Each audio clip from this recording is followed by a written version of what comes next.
Welcome to another episode of Response Agility, where you learn to live an invented life, living inventedly, shifting the friction of the outside world to flow inside you.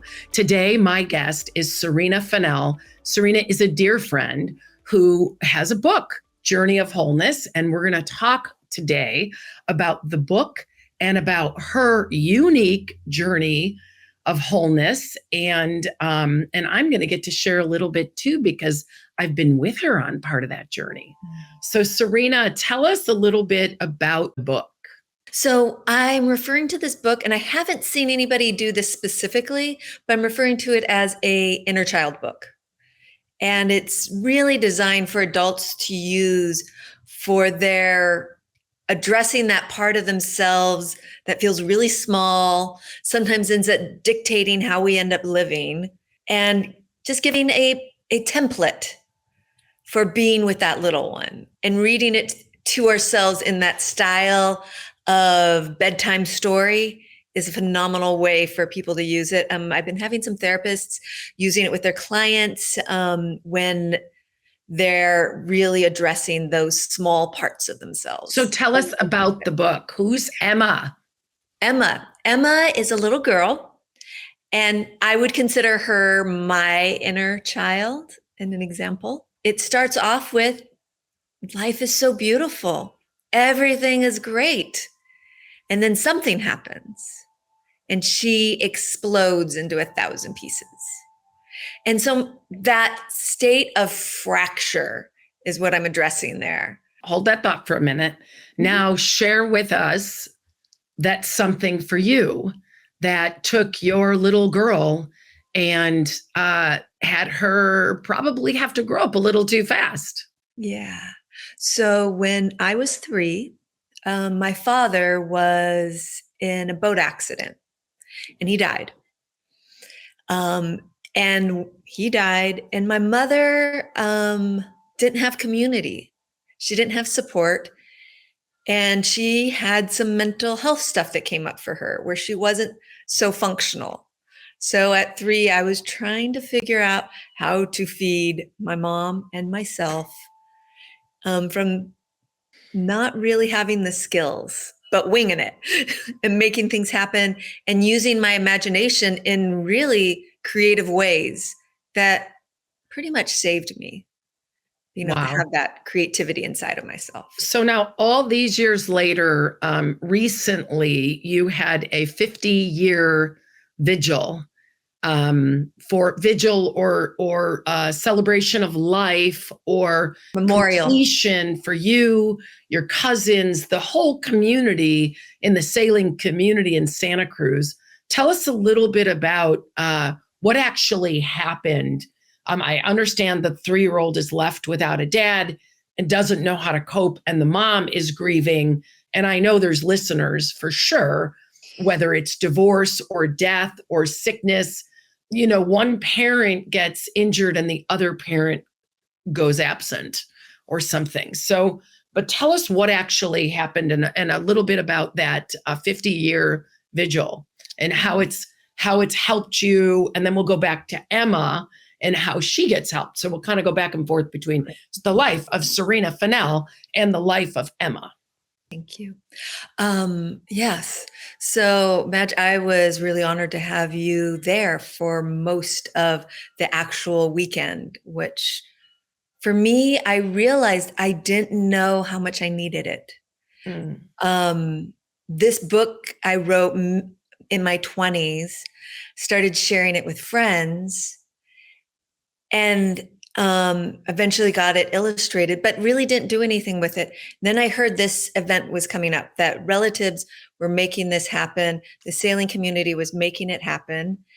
And that all this information was coming together for people to learn about this accident that my dad was in 50 years later. I was like, I have to put this book out for this timing. So that's what I did. And then the weekend came. And I got to share this weekend with you, Madge. And it's interesting looking back at a tragedy 50 years later and then seeing the growth that I've grown into a mature woman in that time. I've been able to see how that creativity that I used as a child, my imagination, I apply that all the time to making a really beautiful, enchanted life. And what we did is we drove down, some girlfriends and me, Madge was one of them, and we rented a Airbnb down the coast from here. And the next day we were going to meet up with my family, and we're going to visit the beach where the boat that he was sailing on was named Pi, the beach that Pi washed up on. So we were prepping for that. And what was so wonderful is, usually for me with my family, it's my dad's family, and I usually feel isolated, not that connected. So to bring friends in, which are my chosen family, we all have friends that we've chose, and we bring them in a state of family. Honestly, our friends show up that way for us. And you definitely did. And it was beautiful. So when we finally made it to the beach, my family, I personally have I wouldn't say I'm religious, but I'm very spiritual. And my family is much more loose in that. So we set some intentions about going down to the beach, knowing that this is the beach that the boat washed up on. And some of those family members didn't even know that their two uncles died on a boat in 1975 until a few years ago. So this is a legacy of a family that it was so painful that it wasn't discussed. And the new generation wasn't told about it until they were. And so there was a lot of people in different places, which was an incredible experience to watch as an observer, because here Serena is already on her journey of wholeness. She's written a book on it.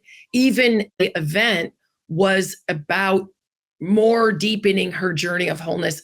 But some of those people who came did not know they were on a journey of wholeness and got complete with years of wondering and a sense that something bad either happened or was going to happen because they were part of this 50-year thing. So say a little bit about what happened on the beach that day in people searching for whatever piece of pie they were looking for. There was actual looking for pieces of pie, because the boat, it was near where Hearst Castle is. And Hearst Castle had broken up the boat, and we had known that information. So were there little pieces of pie was something people were doing. Another thing that we did is we made a circle. The circumference, pie is a circle. And we put a pie symbol within it, just to get ourselves active and physically moving with the elements, creating something there on the beach for that moment. But then there was this magical moment for me where Jack, who is the son of Niels, the man who actually survived the accident, shared with me something he had found when he was checking the beach out. So on that beach, very close to where the boat washed up, somebody had put a statue of Our Lady of Charity. And if you are Catholic and know Our Lady of Charity, it is a statue with a boat with 3 men in it, 2 brothers and a young kid. And that was who was in the boat. My dad and his brother both passed. So this man, Niels, at the time was 16 or 17, I'm forgetting. And he survives an accident where his mentor, my father, and his brother, my uncle Walter, both died. And he had to cast them aside on this small raft. So it was a very harrowing experience. And Niels was there with us, and you can really see this man was so impacted by that experience. And what I saw from it is part of his impact is it deepened his compassion for humanity. It brought out something in him that wanted to serve others. I remember saying to him when I met him, how has your life changed as a result of being a sole survivor on this boat and, being at sea for 30 hours and getting rescued? And he said, I made my mind up that my life was about helping other people live lives they love and love their life. And I thought that was like, it's like his job is to provide passion and compassion. And so I thought, what a great legacy. And he seemed like he had his own completion on the beach that day. I saw a couple times that he got choked up and, reliving that time 50 years ago. Yeah. And so let's go back to Emma. Emma has this little girl and she's broken into 1,000 or 1,000,000 pieces. And how does she find herself again? So what happens to Emma is she has this experience of hearing a whisper, and it's a whisper from her wholeness. And it's inviting her on a journey to experience her wholeness. And what that means is wholeheartedly living, bringing love to where you are. So her wholeness invites her to love all these little parts of her that she's starting to find. And it's hard to love the fragments of ourselves. It's just really hard not to be judging ourselves. And so a good component of the book is her in relationship to these parts, and then eventually in relationship to other people who've also been fragmented. And how do we connect with each other in our own fragmentation, in our own ways that we judge ourselves with others who are doing the same thing, that we're holding so much pain and we're trying to be as kind as possible, but damn, particularly these days, people are holding a lot. Yeah, I was telling my friend that the one thing that was really profound for me as a guest was to not bring any of my own pain or needs. It was so freeing to be somewhere fully just being present with someone else, or in this case, a family of 17 else's. And it was just so nice to be able to do that. And I would say, I don't think I would have been able to do that had I not spent so much time in the last 4 years in meditation and in training in presence. I mean, it didn't take work to do that. It happened naturally. But I just think that had I not done the forework, I might have been hooked. Because, you go to a wedding and you cry for your own love that you don't have, or for a love you used to have, or you look at the person and say, I still love you, which doesn't happen all that often. You go to a funeral and you cry for your own parents who were lost. But it was interesting. Like, I have a grandmother and a grandfather, and a father who passed away, and of course a grandfather and all those other things. But the two people most that I was closest, my grandmother and my father, they were not present that day at all. They might have been present around, but it was just lovely to be in service of someone else, which is what Nils said for him. So back to Emma, how does she find those missing pieces of herself? So she goes looking for them and finds them and has this relationship with them. In the beginning, she tries to open her heart. She kind of gives up, gets some encouragement, and then goes for it and can do it. But eventually that stops. It's kind of familiar. We stop being able to do that thing. So we get stuck in our rigid thinking or our comfort zone, or we've just had our heart broken so many times because we trusted. I was interviewing Dr. Margaret Paul, a few episodes ago, and she was saying that sometimes people look for their validation outside of themselves. And so I suppose that if I'm looking for validation outside of myself and you break my trust, I close my heart. Yeah. And so once her heart was really closed, she had to connect with herself. And eventually in that connection, something happened and her heart opened. And for a lot of people, it's a slow, steady thing. And for some, it's a blowing open. My heart is wide open now. And a lot of times there's not as many boundaries. It's not as clear. It can be a lot more drama than the nice, slow, steady opening. Whatever happens, happens. And you get the opportunity to be with it. The benefit of living with an open heart. I mean, let's get real. We can think about all the problems living closed off and, just not being grateful for life and sick and tired. But what are the benefits of living in this state of joy, state of flow, state of love? Being in that state is the biggest benefit for us and everybody around us. Yeah. You don't have to chase anything else. You are in that state. And it's also very magnetic.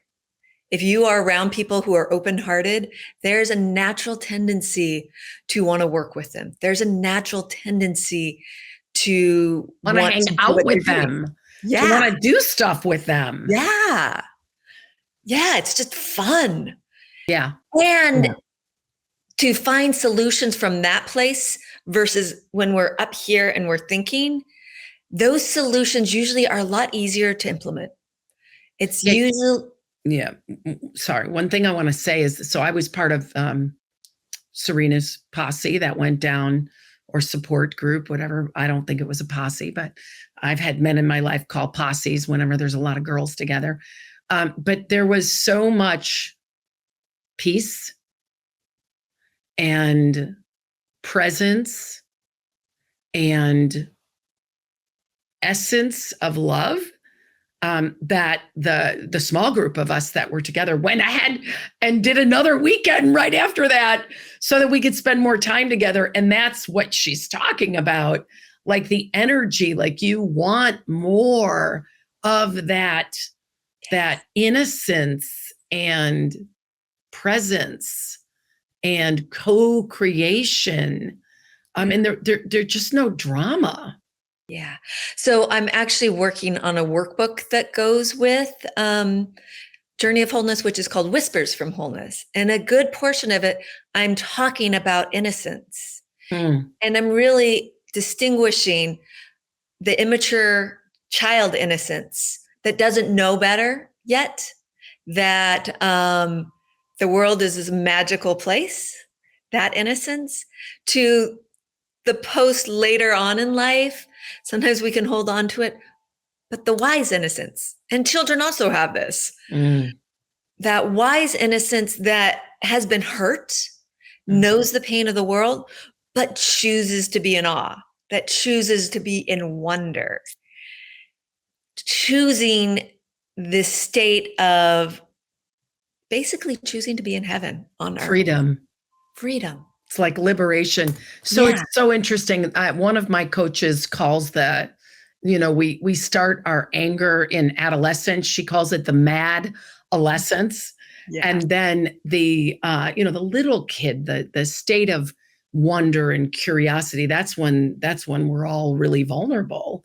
And, people let us down, or we let ourselves down, or we're a kid, we take everything personally. And so over time, as we build our safety nets, we build another brick in the wall, and pretty soon we're blocked, we're encapsulated. And the journey of wholeness is, I want to be free, because you know what? Life's too short not to be. Yes.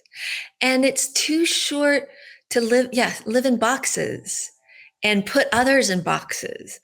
Like, pretty much anybody you meet, there's gifts they have to offer you.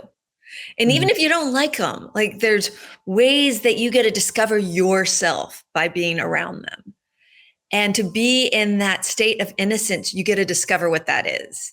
Okay, so say more about that, because Emma has a situation where she is starting to look at people, this little Emma, and she's starting to say, well, I don't like this one because of that, or that one's ugly, one's dirty, or blah, blah, blah, blah. So talk about how when we, in real life, not a book, like meet somebody that triggers us, what that's about. I can't say what it's about for everybody, but what I can say is triggers people. At a certain stage, it is important to protect yourself from triggers so that you don't explode. But once you're really steeped in your practice, triggers are a gift. They're this opportunity to learn more about yourself and discover how you can be in those situations and get curious on how you can bring a little bit more ease into something that maybe was not easy. That is my favorite thing, is to go into life in like what this trip we did. We were visiting family wounds that hadn't been addressed in 50 years. And we did it with so much joy, so much grace, so much love, that it all just came out that way. Yeah. So when Emma faces all of the things she doesn't like about other people, what does Emma do? So first of all, Emma, it tends to be, if you read it, it's stuff she doesn't like about herself. Right. That she thinks people are judging about her. It's that state of separation that we go into. In that state, the biggest thing we can do is acknowledge that I don't feel safe. So what Emma did is she retreated into herself. She went back to herself. She connected with herself instead of being like, I need to connect with people out there. She connected with herself and she loved herself.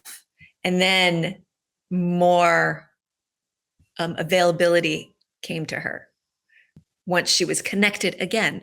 She didn't need to get it from other people. She didn't need to get her energy from other people, which in our world right now, we feel very dependent on others. And it's different to be dependent on others than to be synergistic with others. To have our own connection to source is really valid and important. Yeah, the last 2 podcasts I did, I mean, you have to have a connection to yourself, which seems to be missing in the world today. And then what Mark Abrams said in a former podcast is meditation is a really good access to the self, the soul within you. And it sounds like you're talking about the same thing. So there's all of this body of work for how people can connect to the self. But what prevents them from even knowing that that's an option? Again, I can't say for everybody. We all have our different barriers that have happened.